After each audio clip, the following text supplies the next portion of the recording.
before you met with him, and then you just got another urge right after? Yeah, I came into some extra money a couple days later. All right.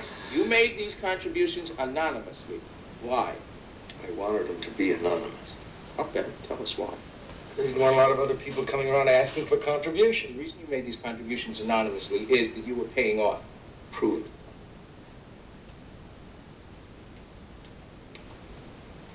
Mr. Gallagher, if you, in fact, told Mr. Quinn that you would act as a government informant, then why... Oh, wait, I said that I'd see what I could find out. What are you finding out? Nothing. Nobody wants to talk about it. Son of a bitch, you're trying to frame me. He set me up. He arranged the meetings. He is the one who got me on his answering machine. He's got the canceled checks. He is trying to frame me. What's his motive? To get even, you dummy. Two guys ought to get married.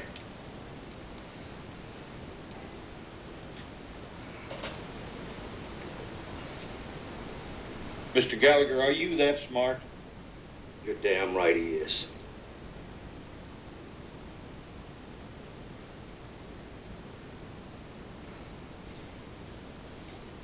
Miss Carter,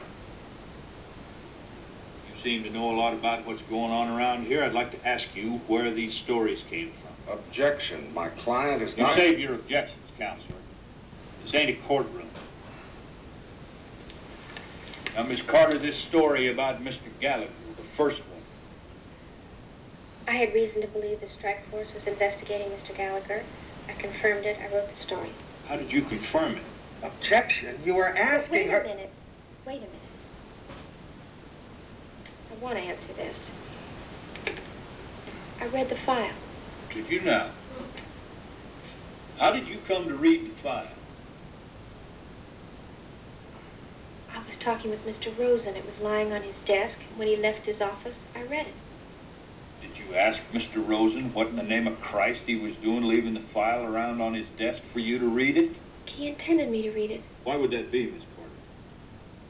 So that I would write a story that made Mr. Gallagher look bad.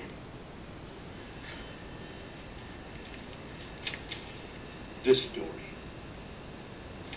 Mr. Rosen give you that one, too? No. Go ahead, Miss Carter. I'm sorry. I can't tell you. I think I know where we're headed here. Before we get there, I want to say something to you. Now, you know and I know that we can't tell you what to print or what not to. We hope you people in the press will act responsibly, but when you don't, there ain't a hell of a lot anybody can do about it. But we can't have people go around leaking stuff for their own reasons. It ain't legal. And worse than that, by God, it ain't right. I can't stop you, but I can damn well stop them. Now, I want to know where them stories come from. Under the First Amendment, my client is not required to reveal her sources You know, of that's all information. horse-pucking, Counselor. The First Amendment don't say that, and the privilege don't exist. Now, Miss Carter, do you understand I can ask you these questions in front of a grand jury? Yes. And if you don't answer, you can go to jail? I know it's possible, yes. Oh, it's more than possible, Miss Carter. It's damned likely. Now, I ain't anxious to be locking up reporters, but I'm going to tell you something, young lady. I don't like what's going on around here. May I say something, please? Yes. I don't want to go to jail. But this has got to stop someplace. A lot of damage has been done. I'm responsible for a lot of it. I know that. I don't know. I keep thinking there must be some rules to tell me what I'm supposed to do now. But maybe not.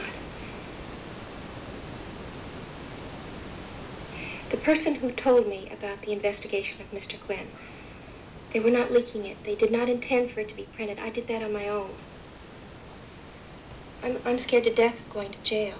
But if I tell you who it was, then you'll have to do something about it, and then someone else will be hurt. So it's really very simple. I can hurt someone or not hurt someone. No rules. Just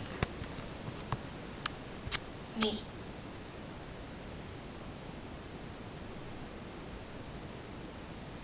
I can't tell you.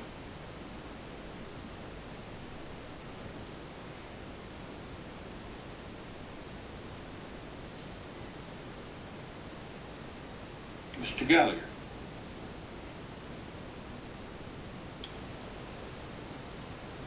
I seem to want to ask if you set all this up. If I do, you ain't gonna tell me, are you? No. I'll tell you something, you're a smart fellow. Don't get too smart. Pretty smart myself. Everybody in the room is smart. Everybody's just doing their job. Teresa Peron's dead. Who do I see about that? Ain't nobody to see. I wish there was.